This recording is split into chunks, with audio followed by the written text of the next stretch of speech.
জান্নাতের গন্ধ কি পাওয়া যায়? সুবহানাল্লাহ। আচ্ছা, একটু বলেই দিই মাঝখানে। রাসূলুল্লাহ সাল্লাল্লাহু আলাইহি ওয়াসাল্লাম মেরাজে হঠাৎ সুঘ্রাণ। নবী সাল্লাল্লাহু আলাইহি ওয়াসাল্লাম বলছেন, কোত্থেকে আসছে এটা? জিবরাইল আলাইহিস সালাম উত্তর দিচ্ছেন, এটা হচ্ছে ফেরাউনের মেয়ের চুল আঁচড়ে দিত একজন দাসী, যার হাত থেকে একদিন চিরুনি পড়ে গিয়েছিল। সে বলেছিল বিসমিল্লাহ বলে চিরুনি উঠিয়েছে, উঠে আবার আচরণ শুরু করেছে। এখন এর মেয়ে শুনে ফেলেছে, বিসমিল্লাহ বলে উঠিয়েছে। সেই মেয়ে ফেরাউনকে বলল যে আপনাকে বাদ দিয়ে এই দাসী আরেকজনকে ইলাহ মানছে। তখন সেই দাসীকে গ্রেপ্তার করা হলো। তুমি কার উপাসনা করছো, কার ইবাদত করছো? সে দাসী বলছে, আমি এক আল্লাহর ইবাদত করি। কে আল্লাহ? যে আল্লাহ আমাকে সৃষ্টি করেছেন, যে আল্লাহ আমার রব, যে আল্লাহ আপনারও রব। ফেরাউনকে মুখের উপর বলে দিল। এবার ফেরাউন তাকে ধরে বলছে, ফিরে আসো তোমার মতাদর্শ থেকে, না হলে তোমাকে জীবন্ত আগুনে পুড়িয়ে মার। কি বলছে? আগুনে পুড়িয়ে মার। তো সে ফিরে আসে না। তখন ফেরাউন দেখলো তার সন্তান সন্ততি আছে কিনা। সন্তানরা আমাদের সফট কর্নার না। সন্তানকে ডেকে আনা হলো, দুইটা বাচ্চা, দুইটা কি তিনটা বাচ্চা। বলছে, ফিরে আসো, আমাকে ইলাহ বলে স্বীকার করো, না হলে তোমার সন্তানদেরকে আগুনে ফেলে দিব। সেই মহিলা বলছে, আমার তো মাত্র 3টা সন্তান, আমার যদি এর চাইতেও বেশি সন্তান থাকতো তারপর আমি ফিরে আসতাম না। একে একে মায়ের চোখের সামনে এক এক করে বাচ্চাদেরকে জীবন্ত আগুনে পুড়িয়ে ফেলা হলো। শেষমেশ সেই মেয়েটাকেও, সেই দাসীকেও জীবন্ত আগুনে পুড়িয়ে দেওয়া হলো। নবী সাল্লাল্লাহু আলাইহি সাল্লামকে জিবরাইল আলাইহিস সালাম বলছেন, ওই যে ফেরাউনের দাসী, অনেকে বলেছে তার নাম আসিয়া, এই নামটা কোরআনে নাই। নবীজি পেলেন তো? অন্য কোন নবী পেয়েছেন? অন্য কোন নবীর ক্ষেত্রে এটা দলিল পাওয়া যাচ্ছে না, কিন্তু নবী সাল্লাল্লাহু আলাইহি সাল্লামের ক্ষেত্রে দলিল পাওয়া যাচ্ছে। আচ্ছা, এটা গেল নবীর কথা। এই ঘটনা ঘটেছে মূসা আলাইহিস সালামের যুগে, আর নবী সাল্লাল্লাহু আলাইহি সাল্লাম ঘ্রাণ পাচ্ছেন মেরাজে। চিন্তা করতে পারেন কত বছর আগে ঘটনা ঘটেছে, আমরা জানতামই না। কিন্তু যদি মেরাজে নবী সাল্লাল্লাহু আলাইহি সাল্লামের কাছে সুঘ্রাণটা না আসতো। সুবহানাল্লাহ। এরপর কি? এটা তো নবীর ক্ষেত্রে গেল। সাহাবীদের ক্ষেত্রে কি হয়েছে? একজন সাহাবী যার নাম আনাস বিন নজর। কি নাম? আনাস বিন নজর। নামগুলো মনে রাখবেন। উহুদের মাঠে বিশাল যুদ্ধ হচ্ছে। আমরা জানি যুদ্ধের মধ্যে প্রথম দিকে মুসলিমরা প্রায় জয়লাভ করেই ফেলেছিল, কিন্তু একটা ভুল, অনলি একটা ভুল। কি ভুল? ওই জাবাল রুমার মধ্যে 50 জন তীরন্দাজ সাহাবীকে রেখে দেওয়া হয়েছে। নবীজি বলেছিলেন, আমরা যদি মরেও যাই, আমাদের গায়ের গোশত যদি পাখি এসে খাওয়া শুরু করে, তোমরা নামবে না এখান থেকে। বুঝতে পারছেন? কমান্ড। এটা হচ্ছে একজন নেতার আনুগত্য। কমান্ড, নেতার আনুগত্য কত বড় জিনিস দেখেন। তো যখন যুদ্ধ শুরু হয়ে গেল, হামজা রাদিয়াল্লাহু আনহু সহ অন্যান্য সাহাবীরা বীর বিক্রমে যুদ্ধ করলেন। অল্প কিছু সময়ের মধ্যেই কাফেররা পালানো শুরু করলো। যখন মুসলিমরা বীর দর্পে যুদ্ধ করে, কাফেররা পালিয়ে যায় না? যায় না? মুসলিমরা সবাই ঐক্যবদ্ধ যদি হতে পারতো, কোনো কাফের শক্তি ছিল নাকি ইসলামের দিকে চোখ তুলে তাকায়? আজকে আমরা যে বিভক্ত, আমরা বিভক্ত, আপোষে বিভক্ত, বিভিন্ন দলে মতাদর্শে বিভক্ত। আমাদের শক্তি কমে গেছে, হাওয়া বেরিয়ে গেছে। আমাদের যুবকরা এখন পর্নোগ্রাফি, এই গার্লফ্রেন্ড বয়ফ্রেন্ড কালচার, এই মাদক, এই জুয়া, এই জেনার পেছনে ছুটছে। আমরা নামাজ ছেড়ে দিচ্ছি, কোরআন ছেড়ে দিচ্ছি, মা বোনরা পর্দা ছেড়ে দিচ্ছেন। এই জাতি কি বিজয় লাভ করবে নাকি? আগে এই জায়গায় ঠিক করতে হবে, তারপর বিজয় আসবে ইনশাআল্লাহ তাআলা। আর বিজয় যে আসবে, এই বিষয়ে কোনো সন্দেহ আছে? কোনো সন্দেহ নাই। আমরা না পারলে আল্লাহ পাক অন্য জেনারেশনকে নিয়ে আসবেন। ওই জেনারেশন না পারলে তার পরের জেনারেশন পারবে। তারাও যদি না পারে, আমাদের দ্বারা যদি কোনো কাজই না হয়, আল্লাহ পাক অমুসলিমদেরকে হেদায়েত দিয়ে ইসলামে নিয়ে আসবেন, তাদের হাত দিয়ে বিজয় দিবেন ইনশাআল্লাহ। পৃথিবী সভ্যতা শুরু হয়েছিল একজন নবী দ্বারা, ইসলাম দ্বারা। সভ্যতা শেষও হবে ইনশাআল্লাহ তাআলা একজন নবী দ্বারা। সেই নবীর নাম কি? নবী ঈসা ইবনে মারইয়াম। মারা গেছেন না জীবিত আছেন? বহু মানুষ বিশ্বাস করে তিনি মারা গেছেন। আমরা কি বিশ্বাস করব? আল্লাহ পাক বলছেন, ওয়ামা কাতালুহু ওয়ামা সালাবুহু। তারা ঈসা ইবনে মারইয়ামকে হত্যাও করে নাই, ক্রুশবিদ্ধও করে নাই। বাল রাফাআহু আল্লাহু ইলাইহি, বরং আল্লাহ তাকে তার কাছে উঠিয়ে নিয়েছেন। তিনি কোথায় আসবেন? তিনি আসবেন সিরিয়ায়। কোথায়? এই যুদ্ধ চলছে তা সিরিয়ায়, দেখেন নাই?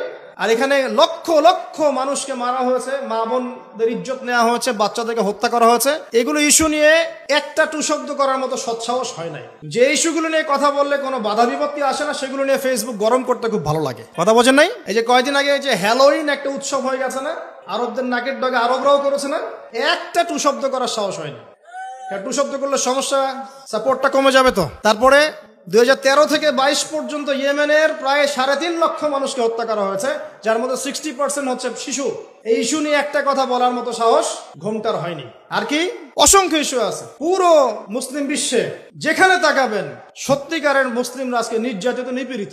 অর্থনৈতিক ভাবে হোক, সামাজিক ভাবে হোক, আপনার পারিবারিক ভাবে হোক, ধর্মীয় ভাবে হোক, বিভিন্ন ভাবে তাদেরকে হ্যারাস করা হয়েছে। এই মাজলুমদের পক্ষে কথা বলার মতো সৎসাহস হয়নি। কোন ইস্যুগুলো নিয়ে কথা বলতে পছন্দ হয়? ছোটখাটো যেগুলো নিয়ে কথা বললে খুব মজা পাওয়া যায়, 2-4 লাইন কমেন্ট করা যায়, কাউকে অপদস্থ করা যায়, কারো ইজ্জত ধুয়ে দেওয়া যায়। বাস্তবতা কি জানেন? বাস্তবতা হচ্ছে আল্লাহ রাব্বুল আলামিন যখন কাউকে কবুল করে নেন, সারা দুনিয়া মিলেও তার কোনো ক্ষতি করতে পারে না। আরেকটা বড় কথা বলি, মানুষের একটা কথা আছে যে স্পিরিচুয়াল প্রেজেন্স, মানে আধ্যাত্মিক উপস্থিতি বলে একটা কথা আছে।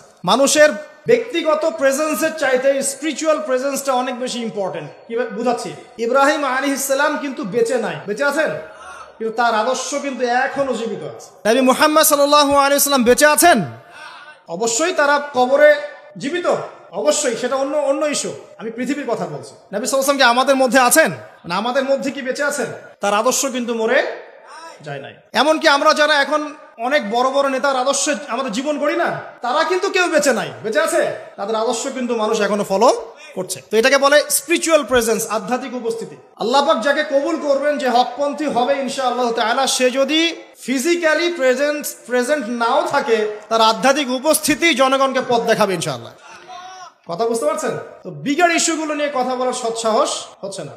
এখানে বলছিলাম যে তোমরা এই জাবাল রুমা থেকে নামবে না যদি আমাদের দেহটাকে পাখি খেয়েও ফেলে। সাহাবীগণ প্রথমে দেখলেন আমরা প্রায় জিতে যাচ্ছি, তারা নেমে আসলেন, বললেন আল গনিমা আল গনিমা। তখন একটা বিপর্যয় সৃষ্টি হলো। কি বিপর্যয়? খালিদ বিন ওয়ালিদ রাদিয়াল্লাহু আনহু 50 জন ঘোড়সাওয়ারকে নিয়ে পিছন থেকে এই সুযোগে আক্রমণ করলেন। পিছন থেকে আক্রমণ হলো, আর আবু সুফিয়ানের বাহিনী যারা পালিয়ে যাচ্ছিল এরা আবার ইউটার্ন করলো। এই দুই চাপে পিষ্ট হয়ে উহুদের মাঠে সাহাবায়ে কেরাম রাদিয়াল্লাহু আনহুদের মধ্যে প্রায় 70 জন বড় বড় সাহাবী শহীদ হয়ে গেলেন। কতজন? প্রায় 70 জন বড় বড় সাহাবী। এবং তাদের মধ্যে আনসার সাহাবীদের আত্মত্যাগ ছিল বীরত্বপূর্ণ। এমনকি নবী সাল্লাল্লাহু আলাইহি ওয়াসাল্লামকেও সেদিন মার খেতে হয়েছে, দাঁত মোবারক শহীদ হয়ে গেছে, পায়ের মধ্যে আঘাত পেয়েছিলেন, এই ভ্রুর মধ্যে কড়া ঢুকে গিয়েছিল। তার পাশে মাত্র 9 জন সাহাবী ছিলেন যখন তাকে আক্রমণ করা হচ্ছে। একে একে সাহাবীরা শহীদ হতে লাগলেন। তালহা রাদিয়াল্লাহু আনহুর কথা বলা যায়, তিনি নবীজিকে নিজে ঘাড়ে করে নিয়ে উহুদ পাহাড়ের উপর উঠে গিয়েছেন, এত শক্তি ছিল তার গায়ে। আমরা যুব সমাজ কি শিক্ষা নেবে এখান থেকে? এভাবে মাদকের সাথে লাইফ লিড করলে তো হবে না। এভাবে যদি জেনা করলে তো আপনি ফিজিক্যালি স্ট্রং থাকতে পারবেন না, মানসিকভাবে স্ট্রং থাকতে পারবেন না। পর্নোগ্রাফিতে আসক্ত হলে তো আপনার শরীরে এনার্জি থাকবে না। জুয়া খেললে তো ওই রকম সাহাবীদের মতো আদর্শমান হওয়া যাবে না। নামাজ না পড়লে তো আপনার ভিতরে আধ্যাত্মিক শক্তি আসবে না। তো আমাদের যুব সমাজকে এখান থেকে শিক্ষা নিতে হবে। আল্লাহ পাক তৌফিক এনায়েত করুন। এখন সাহাবী উঠিয়ে নিয়ে গেছেন। নবী সাল্লাল্লাহু আলাইহি ওয়াসাল্লাম বলেছেন, তোমরা যদি কেউ জীবন্ত কোনো শহীদকে দেখতে চাও তাহলে তালহাকে দেখো, তার শরীরে প্রায় 60 থেকে 70টা দাগ ছিল, তারপরে তিনি শহীদ হন নাই সেদিন। আল্লাহ পাক তাকে হেফাজত করেছেন। তিনি বলছিলেন, আমি যখন যুদ্ধ করছিলাম, আর রাহিকুল মাকতুম বইটার মধ্যে আছে, আল্লাহ পাক তখন তাকে এত সাকিনা প্রশান্তি দিয়েছেন যে ঘুমে তার চোখ দিয়ে মানে শান্তির ঘুম চলে আসছে। তখন তিনি বলছেন, দুইবার আমার হাত থেকে তরোয়াল পড়ে গেছে ঘুমের চোটে। চিন্তা করতে পারেন, যুদ্ধ হচ্ছে, আল্লাহ পাক তাকে শান্তির ঘুম দিয়ে দিচ্ছেন চোখের মধ্যে। দুইবার অস্ত্র মানে তরোয়াল পড়ে যাচ্ছে হাত থেকে ঘুমের চোটে। তিনি শেষমেশ শহীদ হন নাই। নবী সাল্লাল্লাহু আলাইহি ওয়াসাল্লামকে ঘাড়ে নিয়ে উঠেছেন উহুদ পাহাড়ের উপরে। নবীজি বলছেন, তোমরা কেউ জীবন্ত শহীদকে দেখতে চাও, তালহাকে দেখো, সে জান্নাত ক্রয় করে নিয়েছে। আবু বকর রাদিয়াল্লাহু আনহু বলতেন, উহুদের দিনটা হচ্ছে তালহার দিন। তালহা যে বীরত্ব দেখিয়েছে উহুদের দিনে, সে এই কাজ দিয়েই ইনশাআল্লাহ জান্নাত ক্রয় করে নিয়েছে। কথা বুঝতে পারছেন? প্রত্যেক সাহাবীর এফোর্ট ছিল। তো এই সময়ে একটা গুজব ছড়িয়ে পড়েছিল যে রাসূল সাল্লাল্লাহু আলাইহি ওয়াসাল্লামকে হত্যা করা হয়েছে। এমন একটা গুজব ছড়িয়ে দেওয়া হয়েছে মাঠের মধ্যে। এখন অনেক সাহাবী তরোয়াল নিয়ে বসে পড়েছেন যে নবী যদি বেঁচে না থাকেন তাহলে আমরা যুদ্ধ করে কি করব, এরকম চিন্তা। তখন এই আনাস বিন নাদর রাদিয়াল্লাহু আনহু তিনি ঘোড়া নিয়ে ছুটছেন। পাশে দেখা হয়েছে সাদ বিন মুয়াজ রাদিয়াল্লাহু আনহুর সাথে। কার সাথে? সাদ বিন মুয়াজ, আনসার সাহাবী, বিখ্যাত সাহাবী, যার জানাজার নামাজে নবী সাল্লাল্লাহু আলাইহি ওয়াসাল্লাম বলেছেন যে 70,000 ফেরেশতা জানাজার নামাজে উপস্থিত ছিল। সুবহানাল্লাহ।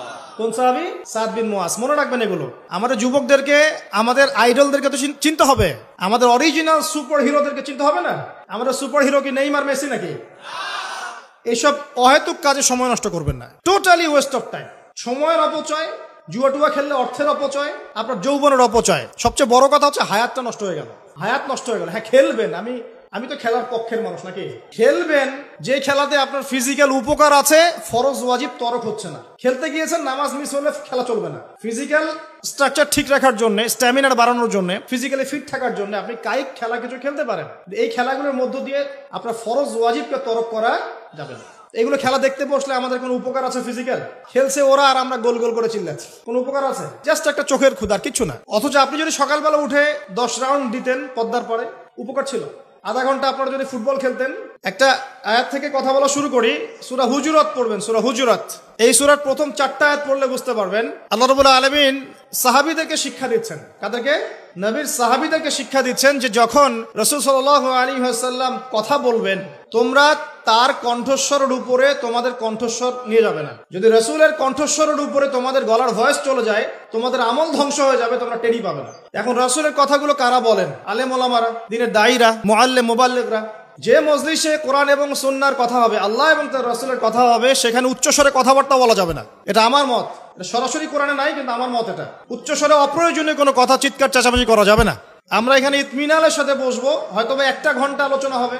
এই 1 ঘন্টা আমরা আপোষে কোনো কথাবার্তা বলবো না ইনশাআল্লাহ। মোবাইল ফোনে এত ব্যস্ত হওয়ার কোনো প্রয়োজন নাই। রেকর্ড হচ্ছে, আমাদের অফিসিয়াল মিডিয়া আছে, ইনশাআল্লাহ সময় মতো ইউটিউবে পেয়ে যাবেন ইনশাআল্লাহ। টেনশনে কিচ্ছু নাই। তখন ডাউনলোড করতে পারবেন, শেয়ারও করতে পারবেন।